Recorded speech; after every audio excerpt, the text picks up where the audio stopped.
What is China? The People's Republic of China, commonly known as China, is located in East Asia. It borders 40 nations, more than any other country in the world. It is the most populous state in the world, with over 1.3 billion citizens. While the world population is 6.8 billion, that means out of every 5 people in the world, 1 is Chinese. China is made up of 56 distinct ethnic groups, with Han Chinese making up 92% of its whole population. China is a single-party state governed by the Communist Party of China, whose power is enshrined in Chinese constitution. Though China is officially an atheist country, its religious roots lie within Confucianism, Buddhism, and Taoism, and from these most social and moral values are derived. There are also a significant number of Chinese Muslims who arrived via the Silk Road trade route and still retain their own distinct culture. History. China is one of the world's oldest civilizations, dating back more than 5 millennia and was ruled by successive dynasties until 1912. During this time, many great discoveries in the fields of science and technology were made, including the inventions of printing, paper, gunpowder, and the compass. This period also saw the construction of many landmarks, such as the Great Wall, which stretches over 4,000 miles, equals to 30 return travels from London to Paris. After a period of foreign occupation and civil war, the Communist Party of China, led by Mao, gained the control of mainland China in 1949 and established the People's Republic of China. The modern China of today is as much shaped by its past as it is rapidly abandoning old ways and looking to the future. While many of its big cities are comparable to any in the West, the underlying culture is still vastly different. Traveling outside large urban areas also highlights the growing disparity between rich and the poor. Language. Chinese is the most widely spoken language in the world, as well as one of the most intelligible for foreigners. There are many regional dialects of Chinese, although the most widely spoken is Mandarin and Cantonese. Chinese characters evolved over time from earlier forms of hieroglyphs. Chinese contains over 40,000 characters, but a well-educated person can recognize around 6,000 characters. Some 3,000 are required to read a newspaper. Chinese calendar. Chinese zodiac is a scheme that relates each year to an animal. This is the year of rabbit. Chinese New Year is the most important of the traditional Chinese holidays. Windows at doors will be decorated with red-colored paper cuts, and the couplets with popular themes of happiness, wealth, and longevity. On the eve of Chinese New Year, supper is a feast with families. The family will end the night with firecrackers. Early the next morning, children will meet their parents by wishing them a healthy and happy New Year, and receive money in red paper envelopes. Chinese people love red color, which symbolizes prosperity and good luck. The period around Chinese New Year is also the time of the largest human migration, when between 150 and 200 million migrant workers in China bring home their earnings and go to have reunion dinner with their families on Chinese New Year's Eve. Youth. Most married couples in China are subject to the one-child policy, which was introduced in 1979 to curb massive population growth.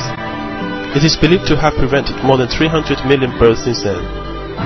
Another consequence of the policy has been the emergence of so-called little emperors.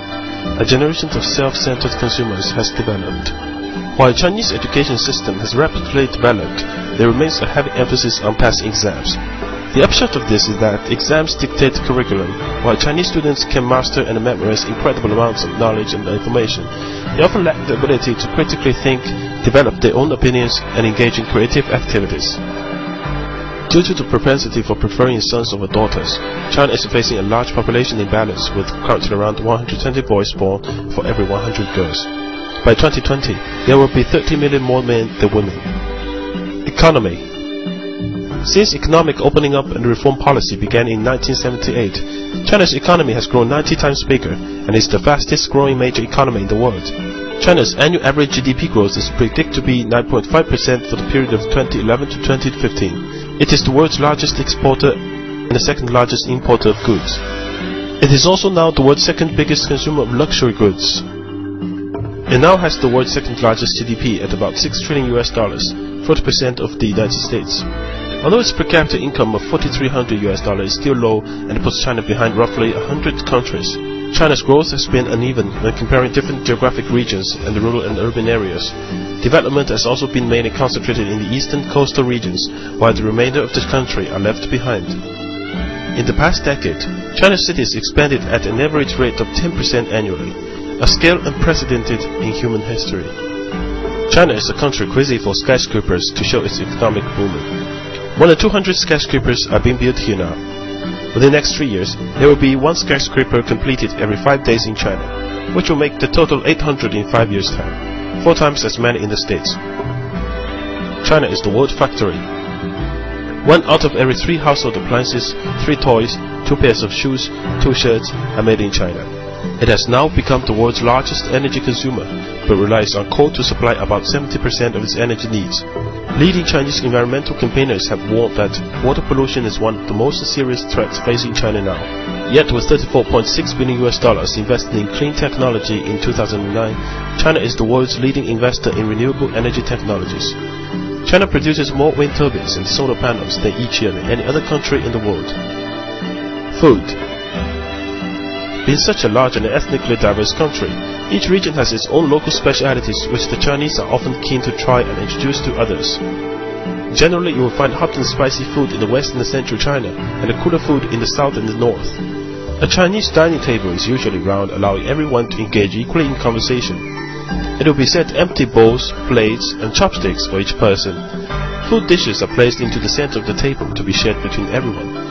Don't be put off if you see people spitting bones or seeds onto the plate. This is perfectly normal. Contrary to what you might find in your local Chinatown, Chinese food is generally healthy and often beautifully presented. Texture, flavor, color, and aroma are key considerations for all Chinese cooks, even above nutrition contents. Chinese dining is about showing respect and hospitality for the guests, and is often used as an extension of the boardroom. Heavy drinking is often part of doing business, and it is expected that you will keep up with the others. If you do not want to drink alcohol, make it clear before you start. Core concept. Face. 面子. The concept of face can be loosely described as someone's social status or reputation in the eyes of others.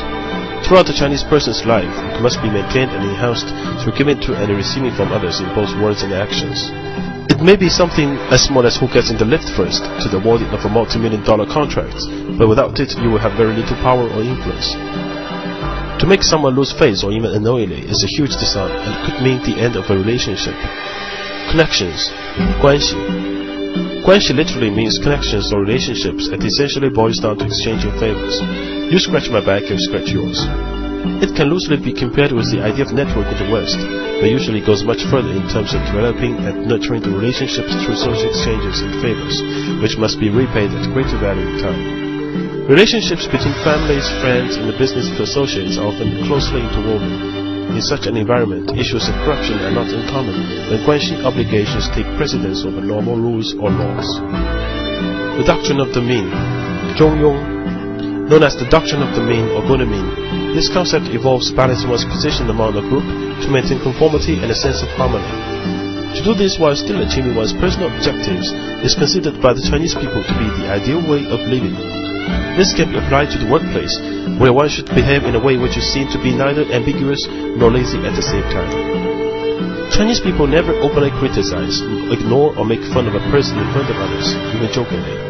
When discussing individual performance, they always emphasize good points before bad points.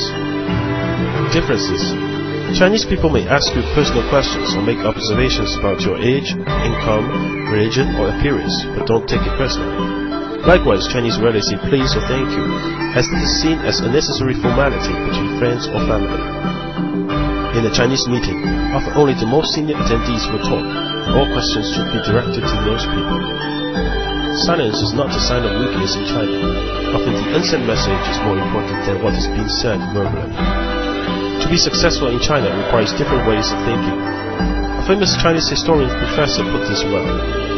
The Chinese people are frank yet tactful, honest yet sophisticated, suspicious yet gullible, unscrupulous yet loyal, advocate etiquette yet often appear unmannered, stand for the golden mean yet are extreme, value the quality of being thrifty yet like to parade their wealth, maintain traditions yet love to chase modern fashion, believe contentment brings happiness yet often daydream about becoming overnight millionaires, believe the word of the fortune teller yet lack affiliation to any religion.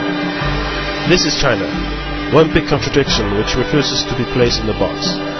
In China, you will find all extremes, but that's all part of the challenge and adventure of doing business here. Be patient and have fun.